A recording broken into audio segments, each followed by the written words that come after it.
Before you listen to this episode, it's recommended that you check your watch, note the exact time, and write it down in front of you. Did you do that? Excellent. The father knew he shouldn't have left. He was aware of that. But the problem was he realized it far too late. The last words his daughter said to him were, "Stay here." Now he regrets not listening. He cries, but this time he faces an opportunity that had never appeared before, a small chance to send a message from the future to his past self, repeating the same words his daughter once said, "Stay." But the problem is, in the past he didn't understand the message. He saw it, yes, but he didn't grasp it. And now he's about to make the same mistake again, despite the warning. He watches his past self close the door and leave on a journey he knows he will never return from. The past refuses to change, and that's the essence of its cruelty. Most of us have seen Christopher Nolan's Interstellar and know this moment well.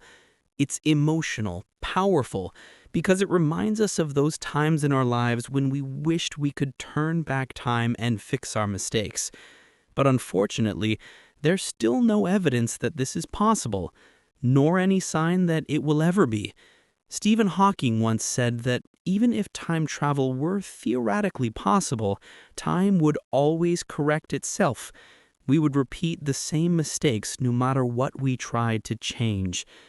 Yet, despite that, the dream of time travel continues to fascinate both great scientists and ordinary dreamers alike. You can say you don't care about the past, but I'm sure you've thought, at least once, if I could go back, I'd study harder, choose a better university, or buy Bitcoin before it exploded. That's a completely human feeling. But here's the strange part. Sometimes people claim they have actually traveled through time. Einstein explained that time is relative, not absolute. It's connected to the speed of motion. If someone could travel at the speed of light, their perception of time would differ from ours. Minutes for the traveler could mean years on Earth.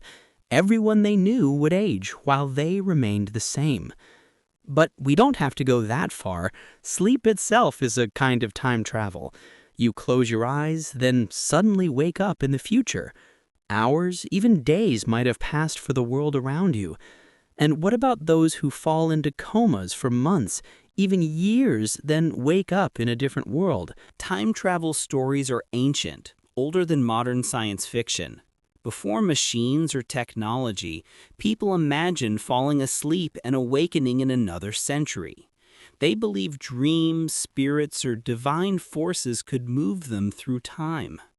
Yet most stories show time travel in only one direction, forward, into the future. That's why people are stunned by claims of traveling to the past. Charlotte Moberly and Eleanor Jourdain claim they did just that. In 1901, the two English researchers visited Versailles, the grand palace of Louis XVI and Marie Antoinette. They walked through its gardens and courtyards, following a well-known path, until they felt lost among the trees. Suddenly, an unexplainable fear washed over them. They continued walking until they saw an old farmhouse, strangely out of place. Then, two men appeared, dressed in 18th century clothes. They assumed they were actors performing a historical reenactment. The man gave them directions and walked away. Following their path, the women saw a bridge. Then a lady sketching in the garden, dressed in old royal attire, completely unaware of them. Moments later, they were back among familiar surroundings, and the fear slowly faded. Months later, one of them noticed something shocking in a history book. On that exact date, August 10th, 1792, Louis XVI and Marie Antoinette were captured by revolutionaries. And the illustration in the book showed the same woman sketching in the same garden with the same face. When they returned years later, everything had changed. The bridge was gone, the paths rearranged. They realized something extraordinary might have happened that day.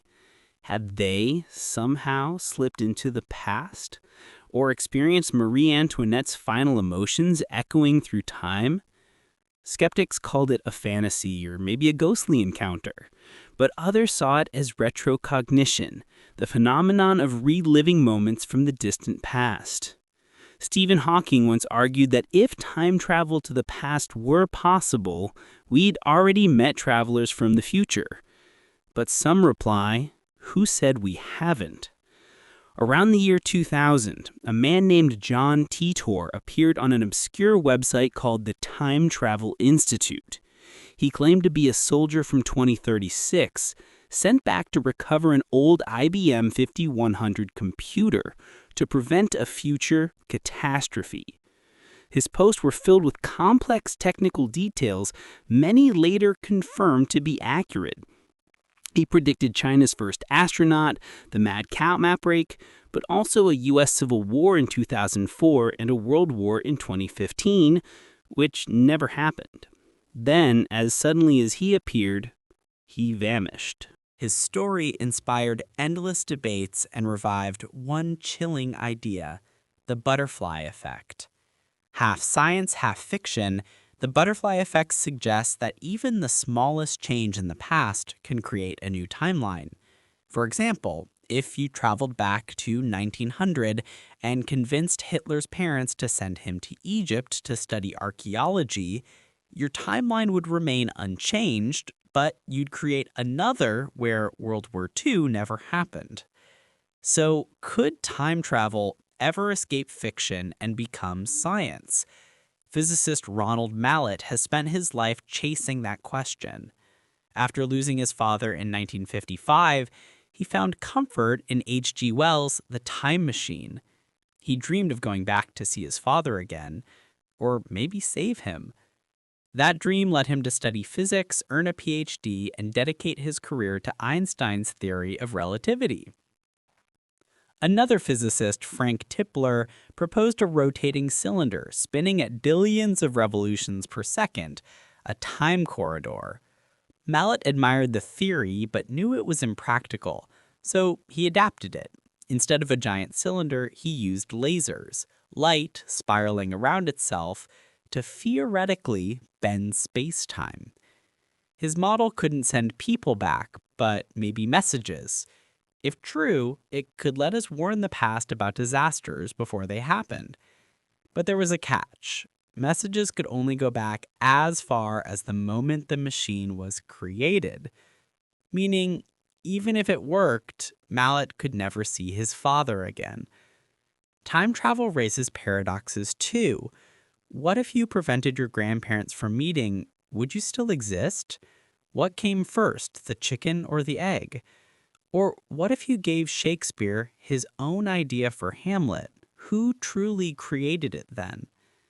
In 2009, Stephen Hawking held a party for time travelers. He sent the invitations after the event. No one came. His conclusion was simple.